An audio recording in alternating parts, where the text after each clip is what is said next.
Revelation Explained by F. G. Smith, Chapter 8, Part 5. We begin with the Book of Revelation, Chapter 8, Verse 12. And the fourth angel sounded, and the third part of the sun was smitten, and the third part of the moon, and the third part of the stars. So, as the third part of them was darkened, and the day shone not for a third part of it, and the night likewise. We continue now with the commentary. The symbol of this trumpet is that of an eclipse of the sun, moon, and stars, so that they shone not for a third part of the day and night. Under the sixth seal, we showed that these luminaries of heaven are taken as symbols of rulers and princes, for the latter bear an analogous relation to the empire that the former do to the earth.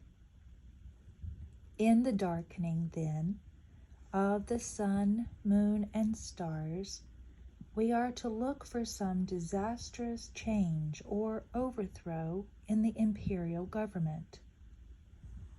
Such an event occurred only a few years after the events described under the preceding trumpets. With her political strength and resources exhausted, Rome could no longer maintain a separate existence, and Odoacer, king of the Heruli, overthrew Romulus Augustulus, the last of the Roman line of emperors, and caused himself to be proclaimed king in A.D. 476. This terminated the Western Empire, and thus was the Roman sun eclipsed in darkness. In a subsequent chapter, however, we will find the eclipse lifted at a later period, and New Rome enjoying all the power and authority lost in her predecessors of the old Augustan line. Odoacer continued in possession of his kingdom 17 years. Then he was defeated and slain by Theodoric, and by him the kingdom of the Ostrogoths was established in Italy. 60 years later, this kingdom was subverted by Belisarius, the general of Justinian, emperor of the East, to whom it became a tributary province. In each of the principal cities of Italy, Justinian appointed a governor with the title of Duke, in subordination to another with the title of Exarch, whose residence was at Ravenna.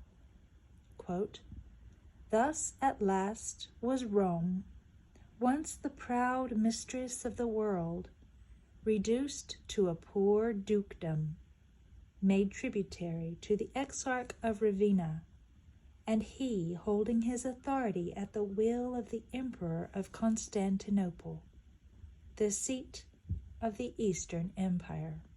End quote. Thus, under the symbols of these four trumpets, we have developed the wondrous history of the downfall of imperial Rome.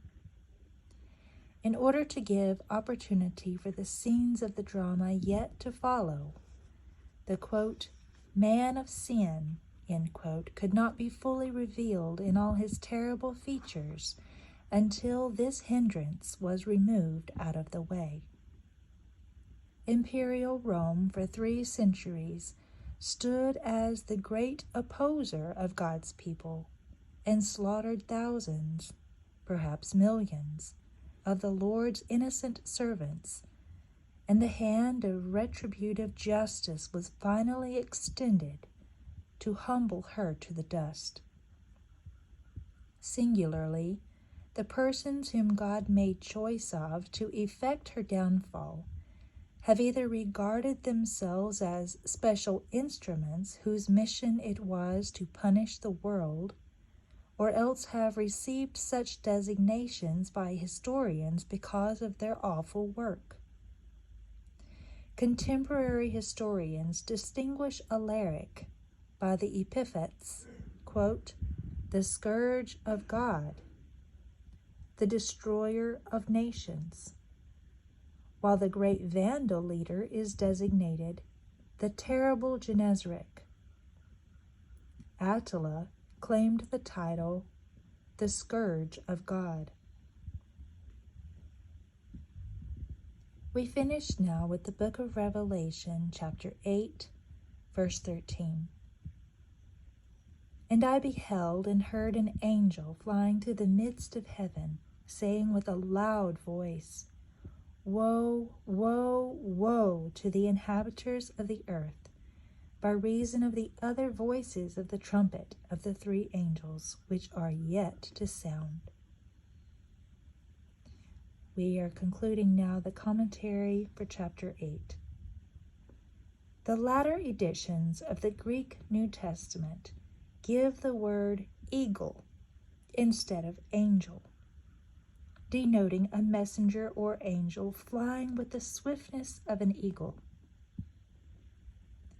This messenger, doubtless, is not intended to be symbolic, for it is not one of the 7 angels, but a messenger possessing a warning, and that warning is given, quote, to the inhabitants of the earth, end quote, as if they were addressed directly.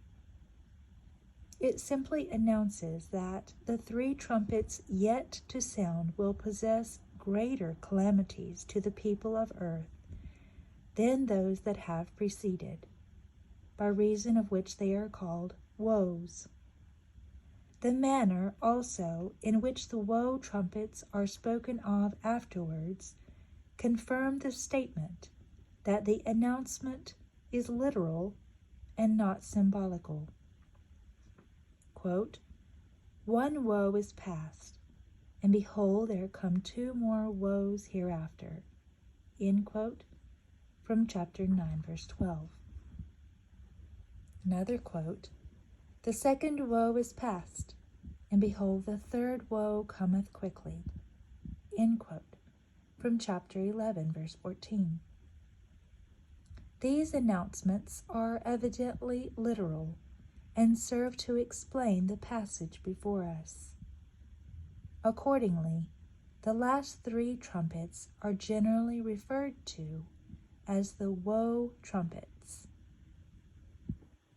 This concludes chapter 8.